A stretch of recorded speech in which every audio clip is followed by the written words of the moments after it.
Logic and homeopathy. Homeopathy जो है वो किस बेस पे बनी है? Founded and constructed on the principle of scientific and inductive logic. Science पे और इंडक्टिव लॉजिक पे के बेस पे इसका कंस्ट्रक्शन हुआ, इसका निर्माण हुआ।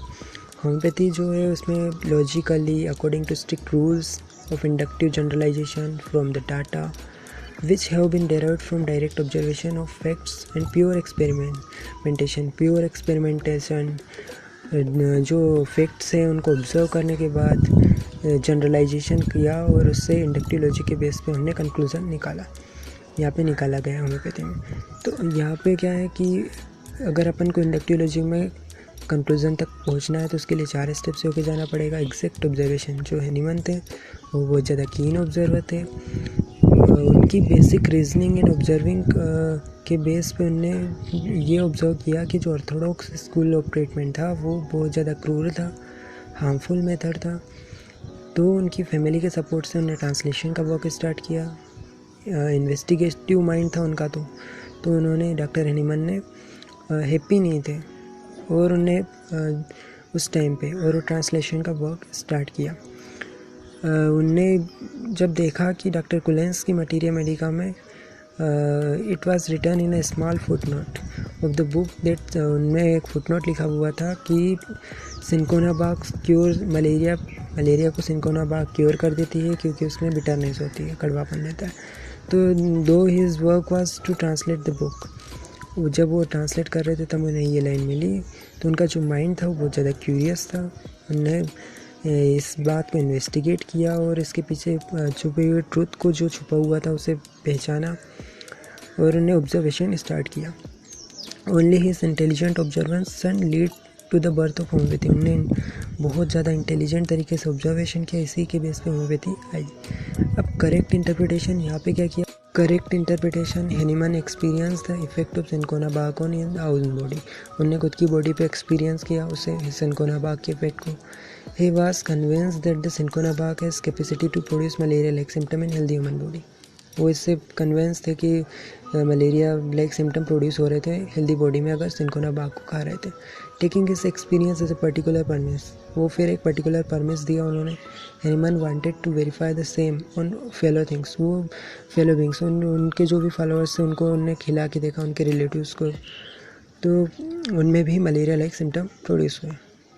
Considering each person experience as a particular premise, हर एक ने खा के यही बोला कि उनके हेल्दी बॉडी में क्या प्रोड्यूस हो रहा है? Malaria like symptom. तो हैनीमन इन जो पर्टिकुलर परमिस थे, जो थॉट्स थे, जो आइडिया थे, उनके बेस पे उन्होंने एक कंक्लूज़न दिया, यानी कि इन्फरेंस दिया कि जो सिंकोनाबाग है वो मलेरिया को क्योर कर सकती है क्योंकि इसमें मलेरिया लाइक सिम्टम प्रोड्यूस करने की कैपेसिटी है हेल्दी ह्यूमन बीइंग में, ना कि उसके बिटरनेस के कारण। तो इनके बेस पे उन्होंने इंटरप्रिटेशन किया। Rational explanation, without making a hasty decision, Hahnemann बिना किसी जल्दबाजी के उन्होंने लिटरेचर तैयार किया and found that the law of similia was known as उन्होंने पाया कि जो लॉ ऑफ सिमिलिया है पहले से जाना पहचाना ला है।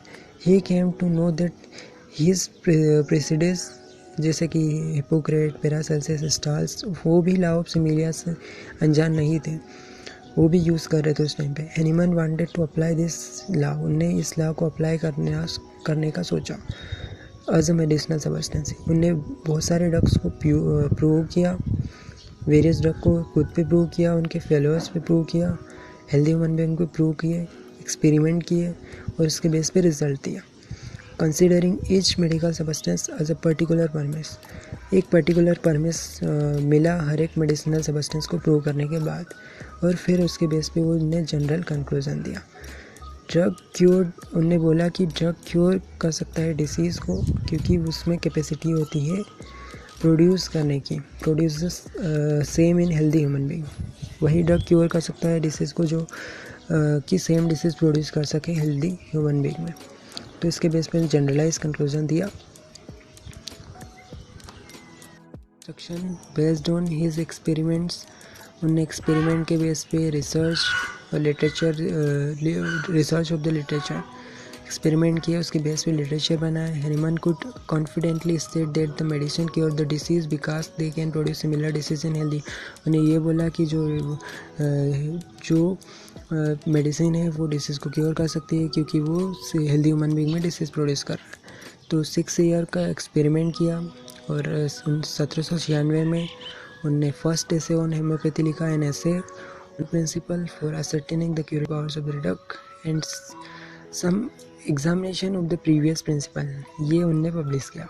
सो if we consider the experiments of Hahnemann, अगर अपन डॉक्टर हैनीमैन के एक्सपेरिमेंट को कंसिडर करें डिफरेंट इंडिविजुअल पे, तो अपन पर्टिकुलर परमिस मिलेगा और उसके बेस पे अपन एक जनरल कंक्लूजन निकाल सकते हैं। We can clearly state the homeopathy is based on inductive logic of method. हम कह सकते हैं कि होम्योपैथी इंडक्टिव लॉजिक पे बेस है। लॉजिक इन होम्योपैथी, तो इसके बेस पे हम डे टू डे प्रैक्टिस में कैसे लॉजिक को अप्लाई करना है ये देखेंगे। Characteristic symptoms, pathological utility of symptom, totality of symptom, individualization, art of generalization, generalizing the mental state of patient, law of causation. तो